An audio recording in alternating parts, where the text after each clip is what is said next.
Hello, this is Dr. Grande. Today's question is, can I analyze the case of Carmen Thomas and Brad Callaghan? Just a reminder, I'm not diagnosing anybody in this video, only speculating about what could be happening in a situation like this.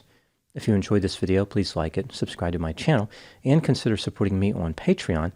I'll put the link to Patreon in the description for this video. First, I'll look at the background of this case, move to the timeline of the crime, then offer my analysis. Carmen Thomas was born in South Africa on October 30, 1977. Her father died when she was only 10 years old. When she was a teenager, her family moved to the town of Whitby in the United Kingdom. Later, her family returned to South Africa, but Carmen decided to stay with relatives and eventually moved to London.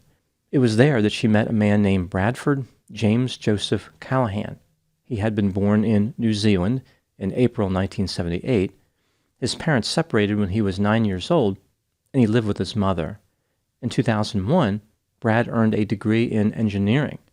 He lived in Australia for a while before moving to the United Kingdom.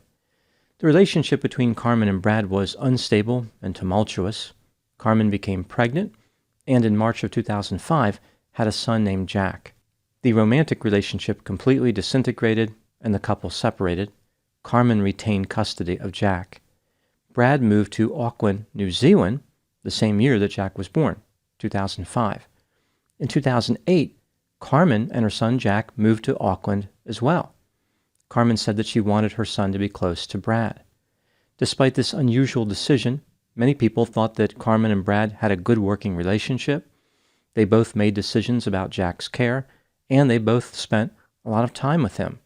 By all accounts, they were looking out for his best interest. Brad worked as a structural engineer and started another romantic relationship in May of 2009. He and his girlfriend eventually became engaged. Carmen decided on a much less conventional career path. She worked as a sex worker. When she was on duty, she used the name Misty. Even though people thought Brad and Carmen were getting along, in reality, the relationship was acrimonious.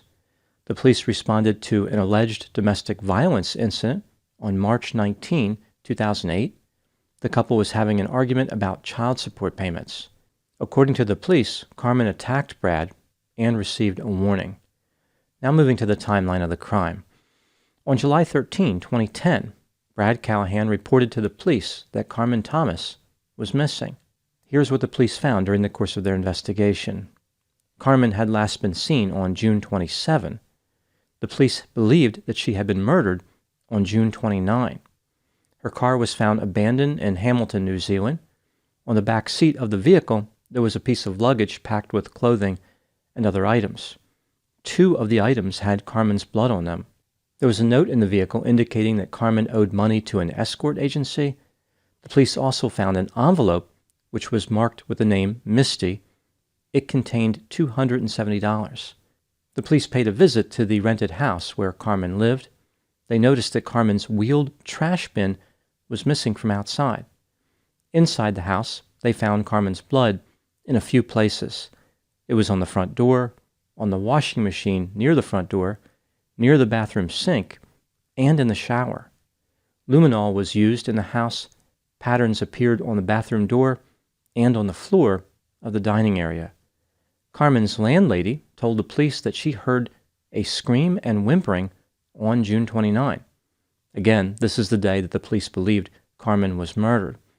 The landlady knocked on Carmen's door, but no one answered. She looked inside the residence and saw a trash can and a clothes horse knocked over. A clothes horse is a drying rack. This is a frame, usually made of wood or metal, for hanging clothes to dry. The landlady called her husband. As she was waiting for him to arrive, Brad Callaghan walked out of the house and onto the driveway. He was wearing a shirt, boxer-style underwear, and carrying clothes in his hands. He told the landlady that Carmen had just vomited up blood due to receiving medical treatment recently. The landlady said that it looked as though Brad had just taken a shower. Apparently, she believed Brad's story about Carmen being ill and did not call the police. There was a major change in Carmen's cell phone activity on June 29. The phone was still transmitting messages, but the tone of the messages had changed. It was almost like someone other than Carmen was sending them. Those messages continued until July 10, 3 days before Brad reported Carmen missing. When the police examined the cell phone data from the phones of both Brad and Carmen, they found that the phones had spent a lot of time together after Carmen disappeared. For example, it was clear that they had been in the same motor vehicle, driving on various roads. Messages were being sent between the phones, even when the phones were only a few feet apart. Carmen's phone never connected to the cell towers in Hamilton, where her vehicle was found. On the same day that Carmen's landlady heard the scream, Brad had a friend buy him kerosene. Later, Brad and the friend purchased garbage bags, cleaning supplies, and disposable gloves. On July 3, Brad tried to convince a friend of his who owned a boat to help him dispose of the dismembered remains of Carmen Thomas. The friend was later granted immunity. The police eventually located Carmen's missing wheeled garbage bin at a neighbor's residence. Her blood was inside of it. Brad bought a new SIM card for his phone, and he was using this card in Hamilton on July 7. This is the same day that Carmen's vehicle was abandoned. In Brad's vehicle, the police found Carmen's blood all over the rear storage area. On September 21, 2010, Brad Callaghan was arrested for murder. 6 days later, on September 27, his fiancée gave birth to a son. Through his attorney, Brad directed the police to a rural area west of Auckland. On October 1, 2010, the police found Carmen's remains in that area. She had been dismembered, and her remains were placed in bins full of concrete. Her cause of death was blunt force trauma to the head. On November 25, 2011, Brad Callaghan pleaded guilty to murder and attempting to pervert the course of justice. Here is what he said happened. On the night of the murder, Carmen contacted him wanting to talk about issues related to Jack's education. During this conversation, Carmen became angry and said that Jack was not Brad's son, and she was going to leave with Jack. Brad would never see him again. This statement sent Brad into a rage. He retrieved a child's baseball bat and killed Carmen by striking her 8 times in the head. He dismembered her body and cleaned up the crime scene. On or about July 6, he buried Carmen's remains. On March 30, 2012, Brad was sentenced to life in prison with the possibility of parole after 13 years and 8 months. He could be released as early as 2025 when he is about 47 years old. Now moving to my analysis. Here are my thoughts on a few areas that stood out to me in this case. Item number 1. Brad Callaghan was described as an intelligent man with a bright future. He had a good job, a network of friends, and every incentive to avoid committing murder. People who knew him were very surprised that he would be involved in a homicide. According to the police, Brad made internet searches about a year before the murder. He had searched for terms like the perfect murder, how to get rid of blood, how to clean up blood in a house, how to knock out and kill a person, how to dismember a body, and how to dispose of remains.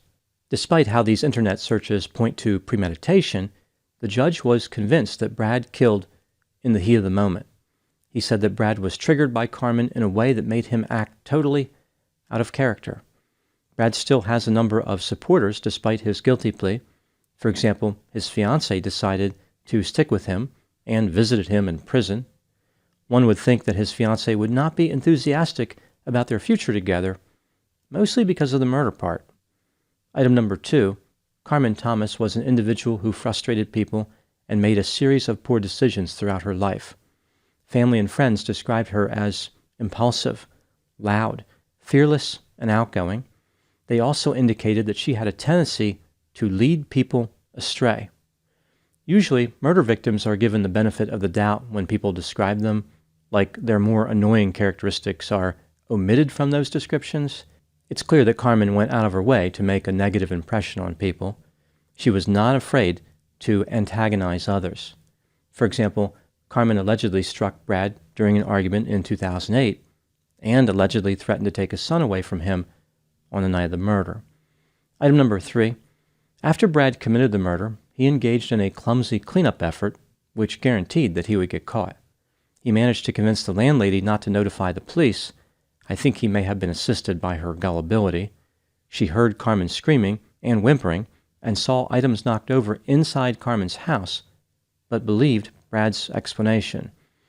Brad called a friend to purchase supplies. He met a friend who owned a boat and told another person about the murder, so he informed 3 people that he had killed Carmen. Brad tried to clean up the blood in Carmen's house and in his own vehicle, but he did a terrible job.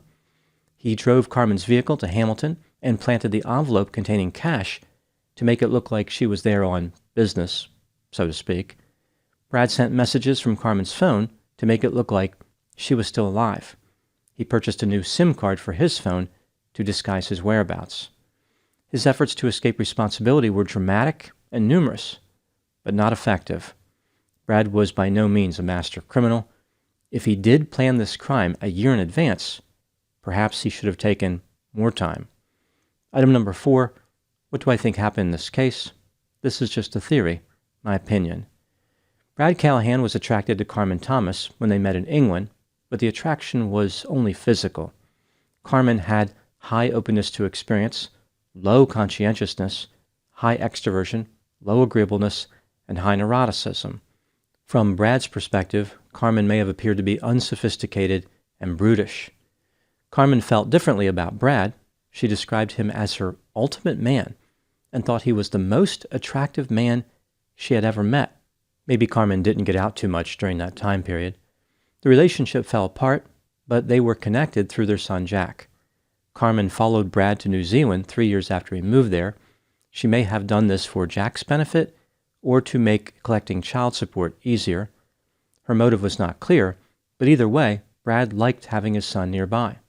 Unfortunately, having Carmen nearby wasn't as desirable. Brad resented having to pay child support, and he thought that Carmen was a poor role model because of her career choice. He asked her to give up being a sex worker, but she refused. On the night of the murder, Brad lost control after Carmen threatened to take Jack away. He injured Carmen with a small baseball bat. Realizing the gravity of what he had done, he tried to quiet Carmen down, but soon realized she was not going to let this go. Brad then fatally struck Carmen. Even though he had considered murder before, Brad was not well prepared. He tried to escape responsibility, but his guilt was obvious. Now moving to my final thoughts. When people do not have compatible personalities for a romantic relationship and they have a child together, they find themselves uncomfortably bound to one another. It is difficult to keep the child's interest as a priority. In this case, Brad may have had reasons to dislike Carmen, but there is no excuse for murder. If he could not control his temper, he should have avoided Carmen altogether.